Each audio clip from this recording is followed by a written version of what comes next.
Hai semuanya, Sawadee-krap. Semoga kabar kalian selalu baik dan juga sehat. Sekarang kalian sudah siap kita update mengenai kasus di Subang, Jawa Barat. Pembunuhan yang sampai sekarang masih menyimpan banyak misteri. Dan kemarin di hari Senin, tanggal 7 Maret 2022, Yosep yang merupakan ayah dan juga suami dari kedua korban itu dilakukan pemeriksaan. Ada pemeriksaan BAP yang ke-12 kali. Tapi kalau pemanggilan sih sudah lebih dari 12 lah, 16 atau 17 lah. Tapi kita coba simak beritanya secara lengkap. Ini sudah dikonfirmasi, adalah wawancara langsung dari dexjabar.com dengan pengacara dari Pak Yosep sendiri. Oke. Pengacaranya adalah Pak Rohman Hidayat yang di sini. Karena kan ada beberapa pengacara ya, tim kuasa hukum di sana. Dan ini adalah pemanggilan yang ke-17 kali. Di sini di wawancara ini dinyatakan bahwa sebenarnya yang diundang itu nggak cuma Pak Yosep, tapi juga Yoris. Tapi sayangnya Yoris sedang kayaknya lagi kena COVID, lagi ada isolasi mandiri. Mudah-mudahan segera sehat untuk Yoris. Itu adalah hal yang sudah dikonfirmasi. Terus yang menjadi pertanyaan apa sih? Apa yang dilakukan pemeriksaan, kenapa kok harus dilakukan BAP lagi? Coba kita lihat. Oke, materi pertanyaannya yang diajukan tim penyidik lebih fokus pada kronologi kepulangan Yosef dari TKP ke rumah istri kedua Mimin pada 17 Agustus 2021 malam dan saat Yosef kembali ke TKP pada 18 Agustus 2021 pagi. Serta kemudian melapor ke Polsek Jalan Cagak. Oke. Kok masih berkutat di kronologi? Bagi aku sih agak sedikit aneh ya teman-teman. Kalau kalian tanya secara pribadi ke aku, menurut Anjas bagaimana nih pendapat Anjas kok melihat Pak Yosep diperiksa kembali? Menurut aku adalah hal yang aneh, apalagi pertanyaannya masih seputar kronologi. Apakah kalau seandainya pernyataan dari tim kuasa hukumnya Pak Yosep, Pak Rohman ini benar ya, materi pemeriksaannya ini, jika ini benar gitu, bagi aku adalah hal yang aneh. Karena apa?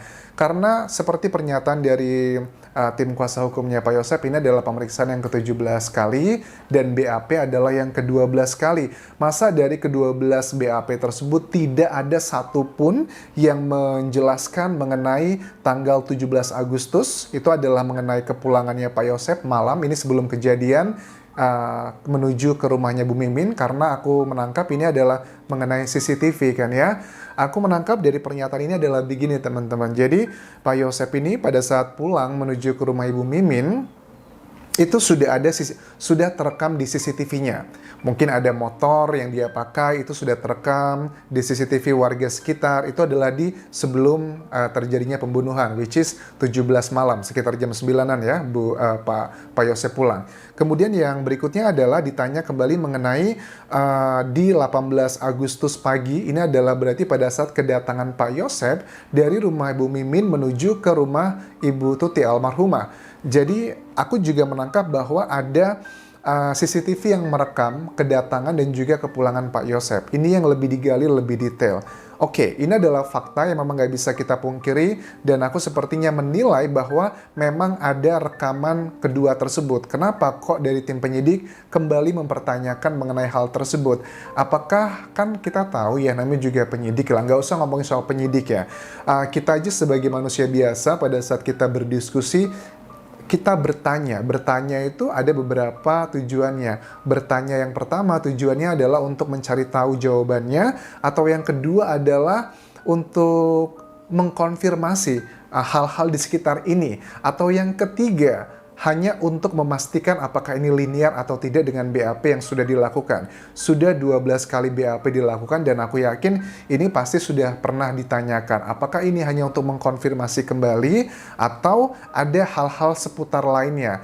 Dan adalah hal yang aneh kalau pertanyaannya pure hanya ini saja. Karena dari wawancara Dex Jakbar dengan Pak Rohman dinyatakan pemeriksaan BAP ini kurang lebih hanya sekitar 2 jam aja dengan Pak Yosep. Terus juga kalian harus tahu ya BAP itu apa. BAP kan memang berita acara pemeriksaan yang berisi tulisan dari kata-kata yang disampaikan oleh saksi tersebut. Kayak verbatim lah istilahnya kita lihat di situ. Menurut aku seharusnya tim penyidik ya, kalau hanya untuk tujuan pertama adalah untuk mencari tahu mengenai jawaban di 2 tanggal tersebut, sebelum dan juga sesudah, momen di mana Pak Yosep terekam di CCTV pada saat Pak Yosep pulang dan juga berangkat dari kedua rumah tersebut, kan tinggal dicek aja berkasnya. Data-data BAP-nya kan sudah ada 12 tuh kan ya. Cek bagian mana di data kualitatif tersebut, di bagian mana yang menyatakan, oh saya pulang segini, pulang segitu. Kemudian dari data-data BAP tersebut, tinggal dicocokkan dengan data dari CCTV yang sudah diambil. Dari yang kita ketahui ada salah satu warga yang sudah berbicara di media massa, CCTV-nya sudah disita oleh tim penyidik untuk dilakukan pengecekan, kan tinggal dicek apakah benar atau tidak. Nah, menurut aku untuk bagian itu adalah hal yang cukup menguatkan Pak Yosep, tetapi ada beberapa kemungkinan lain yang bisa aja ini cukup memberatkan. Misalnya begini, ternyata ada anjas di lokasi kejadian. Nah, kalian ini buat teman-teman yang berada di Subang boleh dicek, ada nggak sih daerah kawasan atau bagian berangkat pulangnya dari kedua rumah Pak Yosep ya, yang di Bu Mimin dan juga Ibu Tuti. Dari kedua rumah ini ada nggak kira-kira jalur yang bisa dilewati tanpa ada CCTV? Karena ada dua kemungkinan ya, aku selalu membahasnya adalah kemungkinan besarnya. Jadi ini adalah bagian di mana kita masih harus menunggu keputusan atau hasil penyidikan dari penyidik ya. Bisa aja nih kemungkinan pertama begini, orang-orang yang curiga dengan Pak Yosep. Itu kayaknya sengaja anjas Pak Yosep memang sudah, jika seandainya benar ya, yang curiga, Pak Yosep memang menunjukkan kepulangan dan kedatangannya dengan CCTV yang dia ketahui yang akan menjadi salah satu alat bukti gitu. Itu adalah yang kontra dengan Pak Yosep. Atau yang itu yang pro ya dengan Pak. Oh, itu yang kontra, maaf, aku agak bingung nih. Itu yang kontra dengan Pak Yosep. Tapi kalau yang pro dengan Pak Yosep, yang mendukung Pak Yosep, itu beneran kok. Itu memang adalah faktanya seperti itu. Karena bagi yang kontra dengan Pak Yosep akan bilang, bisa aja sebenarnya Pak Yosep itu kembali lagi ke rumah TKP, tapi melewati jalur yang berbeda yang tidak terekam oleh CCTV. So you know what I mean ya, mudah-mudahan seperti itu ya. Aku tahu yang kesel dengan kasus ini tuh nggak cuma kalian teman-teman. Aku juga agak gemes gitu ya, pengen cubit dengan tang gitu ya. Siapa yang mau dicubit? Ya diri sendiri aja gitu. Karena dengan banyaknya hal yang sudah tersebar di media massa, tapi kok agak sedikit janggal kalau dilakukan pemeriksaan lagi Pak Yosep yang ke-17 kali hanya untuk mempertanyakan hal ini kok. Lantas apa kabar dengan pemeriksaan pertama, kedua, ketiga, sampai ke-12 yang berhubungan dengan BAP itu kenapa dengan teman-teman tim penyidik? Karena kan ini sudah diselidiki tidak hanya di Polres Jalan Cagak ya, dari Polsek Jalan Cagak ya, tapi juga di Polres, kemudian juga di Polda, sampai ke Mabes Polri pun ada 7 tim ahli yang telah diterjunkan. Dan aku tahu yang menyampaikan ini kan bukan dari penyidikan ya, tapi dari tim kuasa hukumnya Pak Yosep. Kita belum tahu dari penyidik apa sih sebenarnya yang dilakukan pemeriksaan untuk Pak Yosep, apakah benar hanya untuk mengetahui kedatangan dan juga kepulangan selama 2 jam Pak Yosep diperiksa kemarin di Polda Jabar, ataukah ada hal yang lainnya. Ini kan bukan dari penyidik, tapi dari tim kuasa hukumnya. Dan mudah-mudahan sih bukan cuma ini aja yang diperiksa, tapi ada hal-hal yang lebih fundamental, nggak cuma sekedar ini.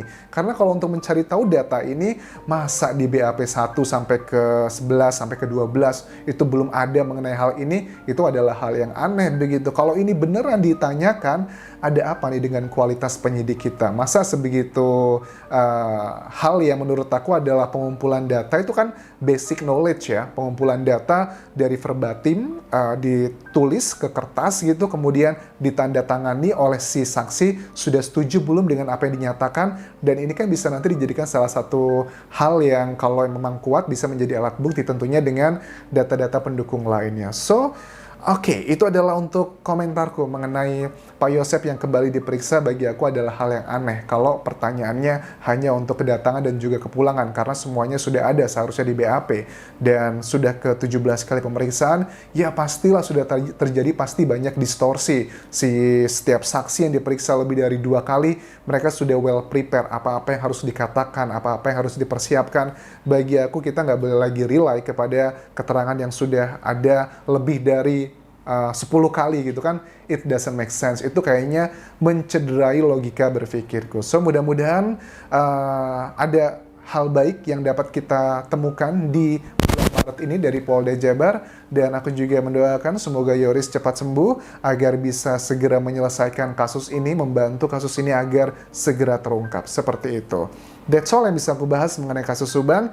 Terus satu lagi yang akan aku bahas adalah mengenai beberapa teman-teman yang komentar isu mengenai status Facebooknya Yoris. Gini ya, aku sudah bahas mengenai beberapa hal tersebut, mengenai puisi, mengenai foto-foto, itu aku sudah bahas di video sebelumnya, kalian bisa cek di sana. Tapi sekali lagi aku mau tegaskan, kalau mengenai status yang dimiliki akun atas nama Yoris tersebut, jika itu benar akunnya dia, dan dia yang memegang, itu kan data-datanya sudah dari 5 tahun yang lalu, 10 tahun yang lalu, ada kata-kata yang sedih, marah, kesel.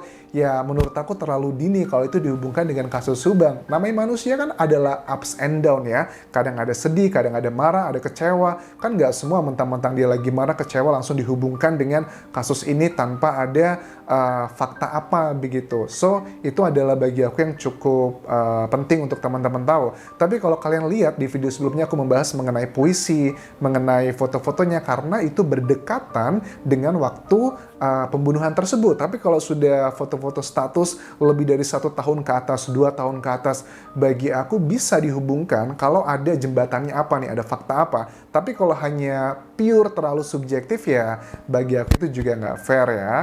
Tetap, pasti ada yang bilang, kok Anjas membela Yoris? Enggak, aku mendudukan permasalahan pada tempatnya. So, that's it yang bisa aku komentari mengenai hari ini, video mengenai Pak Yosep yang dipanggil kembali Polda Jabar di hari Senin kemarin. Dan kita lihat nanti kapan Yoris akan diperiksa lagi, karena memang Yoris memang sudah diundang oleh Polda Jabar, tapi kan lagi isoman ya, isolasi mandiri. Kita doakan semoga cepat sembuh agar kasus ini bisa segera terungkap. Sampai ketemu lagi di video berikutnya. Kapun kerap semuanya. Bye-bye.